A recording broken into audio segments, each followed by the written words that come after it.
वजीर आजम साहब ने कहा, इस तकरीर के बाद अगर इतनी हिम्मत है, इनको शर्म नहीं आती? आज भी इस हुकूमत को लात मारी है इस महंगाई की वजह से। मतलब इनके दिमाग मिली नहीं उन लोगों से, इनके भूसा भरा हुआ दिमाग में। कपड़े उतार कर हम लोगों को दिखाए, जिस्म फरोशी बोलूंगी, क्योंकि अगर इज्जतें बिखरी होती तो सब खरीद लेते हैं, उससे गुजरते ही नहीं है और आप यहाँ पर आके भाषण देते हैं। अस्सलाम वालेकुम नाज़रीन इकराम, आप ये वीडियो देखिए, फिर इस पर डिटेल में बात करते हैं। IMF से मुआहदा हुआ है, ये मुल्क के लिए बहुत ज़रूरी है और ये है वो है, तो मैंने भी कोई तनकीद नहीं करनी थी। अब जाहिर है पाकिस्तान को डिफ़ॉल्ट होता तो नहीं देख सकते, हालांकि गो कि इसमें मेरा कोई हिस्सा नहीं है, तो लेकिन मैंने सिर्फ वज़ीर ख़जाना साहब को एक रिक्वेस्ट करनी थी कि 15 और 25 वाले को तो छोड़ें, मुझे एक 50,000 वाले का बजट बनाकर दिखा दें। आप मुझे बजट बना के दिखा दें, मैं आपको इसको भी मैं आपको वोट दूंगी और आइंदा आने वाले आपके फैसलों को भी मैं सेकंड करूंगी। तो ये कौन सी बात है कि आप आए, आप जिस दुख तकलीफ और कर्ब से गुजरते ही नहीं हैं, उससे गुजरते ही नहीं हैं, और आप यहाँ पर आके भाषण देते हैं कि ये हमें मुश्किल फैसले करने पड़ेंगे। मुश्किल फैसले अपने लिए करें ना, अपने लिए क्यों नहीं करते? अवाम को सादगी का दर्स दिया जा रहा है। इनके एक एक लिबास और इनकी अशिया जो इस्तेमाल करते हैं उनकी कीमतों का आपको अंदाजा है?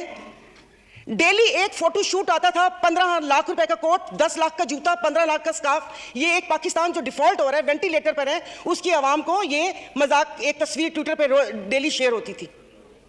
मुझे सिर्फ एक 50,000 वाले के जीने का हक छीन लिया है उन लोगों से।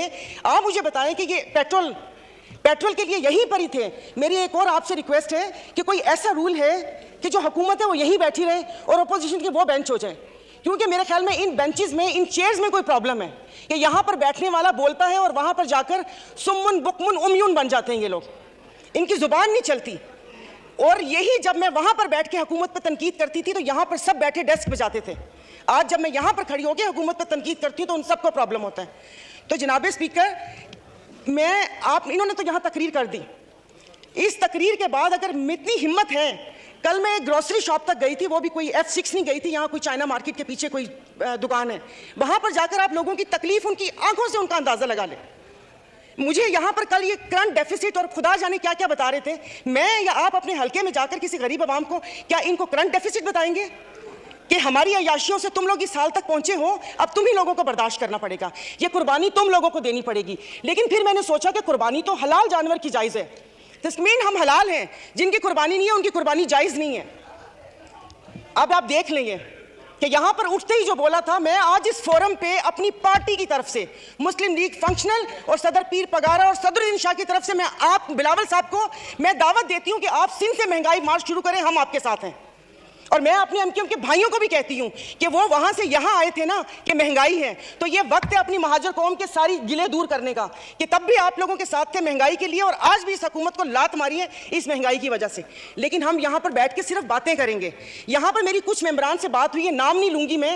एक से मैंने कहा कि कल तुम डेस्क तो ना बजाते, सुन ली थी तकरीर, कहता गरीब पैदा क्यों होता है, गरीब का कसूर है।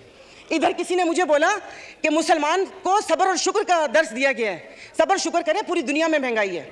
मैं टिम हॉर्टन्स और क्या कहते हैं PSL का मैच देखने वाले और कराची दो दरिया में खाने वालों की बात नहीं कर रही, मैं उसकी बात कर रही हूँ जिसके 5-5 बच्चे हैं और एक बाइक है, वो पेट्रोल भरवाएगा, दवाई लेगा या क्या करेगा।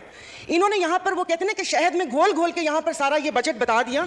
मैं वैसे लिखा हुआ पढ़ नहीं सकती इसलिए कि उसमें जज्बात नहीं होते, वो रीडिंग होती है। जैसे कल परसों ये वजीर खजाना साका साहब ने आके बिना जज्बात के यहाँ पर आकर कागज पढ़ के और ये जा और वो जा, दूसरे के ऊपर, और पीछे यहाँ पर बैठे हुए सारे पीछे डेस्क पे जा रहे थे कि उसने वो कर दिया, क्योंकि इनकी तो दुकान चल रही है। मैं उस दिन नहीं थी, मैं उनको खराज तहसीन पेश करती हूँ मुफ्ती अब्दुल शकूर को, कि जिन्होंने एटलीस्ट इन 2 वजारतों के कपड़े उतार कर हम लोगों को दिखाए। ये ऐसे नहीं होगा। मुझे बताएं कि वो अवाम ही नहीं रहेंगी तो आप लोग हुकूमत किस पे करेंगे? और बिजली की बात कर रहे हैं तो आप मुझे बताएं कि IPPs के मुआहदे किसने किए थे? IPPs के मुआहदे तो इन्होंने किए। स्पीकर साहब, आपकी तवज्जो चाहूंगी, कल उन्होंने कहा कि हुकूमत जैसे ही संभलने वाली थी तो सैलाब आ गया। तो जनाब स्पीकर, मुझे माफ कर दीजिए, जिस वक्त सैलाब आया तो उस वक्त तो हम अपनी जिंदा दिली का सबूत दे रहे थे। 75 करोड़ आवाम के खून पसीने और टैक्स की कमाई से हम यहाँ पर तकरीबात कर रहे थे। और मजे की बात है, प्लीज, मतलब मैं बहुत आराम से बात कर रही हूँ, कोई तंज नहीं करूंगी, कि अभी आइन की तकरीबात का आगाज हुआ है। क्या आइन के आर्टिकल 3 आई थिंक 27 या 35, 36 आगे, क्या उस पर यह रियासत पूरा उतरती है? क्या हमारी जानो माल की हिफाजत है यहाँ पर? हमें बुनियादी सहूलतें मुयस्सर हैं यहाँ पर? मतलब हम लोग इतने नाक के पक्के हैं कि उस पर वो करके आइन की बात कर रहे हैं। मैं किससे आज़ादी मांगूं? क्या गोश्त खाने के लिए हमने आज़ादी मांगी थी कि खुला गोश्त यहाँ पर खाने को मिल जाए? उसके अलावा तो कुछ भी नहीं है। और मुझे माफ़ कर दीजिएगा कि उस कश्मीर वाले दिन में यहाँ पर ना वज़ीर आज़म थे, ना वज़ीर ख़ारजा थे, ना दिफा मिनिस्टर थे, और ये यहाँ पर कश्मीर का वो हो रहा था। और जो मोदी की कहानी सुना रहे थे, मुझे तो एक सेकंड के लिए, मैं तो उस वक्त आई थी, मैं समझी कि आप शायद यहाँ के हालात सुना रहे हैं। मुल्क को पता नहीं आप लोगों ने कहाँ से कहाँ पहुँचा दिया। जनाब स्पीकर, अभी वज़ीर आज़म साहब ने कहा था कि ये जो थर कोल है ये गेम चेंजर होगा, उसके ऊपर तो टैक्स लगा दिया। वो क्या गेम चेंजर होगा? 2 हफ्ते पहले, 1 हफ्ते में 4 खुदकुशी हुई हैं। और मैं इस ऐवान के सामने कहती हूँ कि ठीक है, मेरे हस्बैंड वेल ऑफ हैं, बट मैं एक मिडिल क्लास फैमिली से हूँ। मेरे भाई ने परसों मुझे मैसेज किया और उसने बोला कि दुआ करो कि मैं मर जाऊँ। और वो सिर्फ एक मेरा भाई नहीं है, मैं पूरे अपने जो भाई जिनका राब्ता मुझसे नहीं है, मैं उनकी मैं बात कर रही हूँ। जब स्पीकर कल मैं गई थी, वो जिस बंदे ने 4 टमाटर और 4 आलू लेकर 400 उसके पास नहीं थे, उसने पर्स निकाला, मैं शर्म से गड़ के मर गई।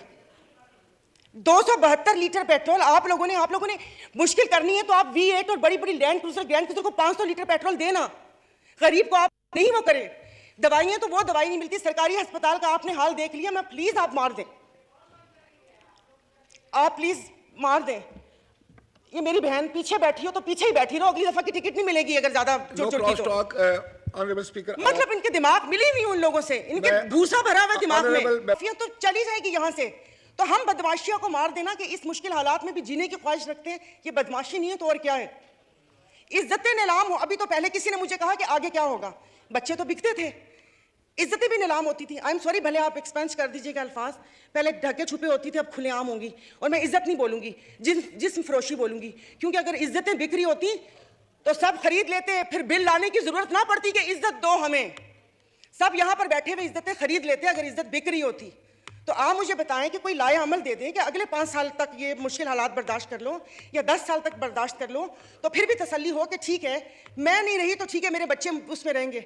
नाज़रीन कराम, आपने वीडियो देखी। सायरा बानो ने हुकूमत को आड़े हाथों ले लिया और कहा कि महंगाई का जो तूफ़ान आया है, ये तूफ़ान अब थमने का नाम नहीं ले रहा है, मुल्क डिफ़ॉल्ट के दाने पे खड़ा है। लेकिन अगर आप इन लोगों ने अपनी शहाना लाइफ गुजारनी हो या फ़ोटो शूट करना हो तो उसके लिए ये लाखों रुपए के कपड़े और जूते ख़रीदते हैं। नाज़रीन इकराम, शहबाज शरीफ को मज़ीद सुनाते हुए कहा कि इस तरह चलेगी हुकूमत, अगर इस तरह हुकूमत चलानी थी तो इस तरह तो कोई भी चला सकता था। आपको जितनी भी आप कोशिश कर लें, आप इस मुल्क को, आप इस मुल्क की आवाम को अपना नहीं बना सकते उस वक्त तक जब तक आप उनकी जो बेसिक नीड्स हैं उनको पूरा नहीं कर लेते। नाज़रीन इकराम, सायरा बानो का मज़ीद कहना था कि इस बेकारी ने इस मुल्क का बेड़ा गर्क कर दिया और सत्या नाश कर दिया। अगर यही हालात रहे, इसी तरह अगर मुल्क आगे चलाने की कोशिश की तो खुदा न खास्ता मुल्क डिफ़ॉल्ट कर जाएगा और फिर ये लोग फिरेंगे जगह जगह और कहेंगे कि हमें चाहिए मुल्क को बचाने के लिए IMF की कड़ी शराइत इन्होंने मानी और जो अवाम पर टैक्सों का बोझ लगाया, बिजली के बिलों का बोझ, अवाम पर जो टैक्सेस लगाए बिजली के बिलों की मद में, अवाम उठ नहीं सकती, यकीन मानिएगा।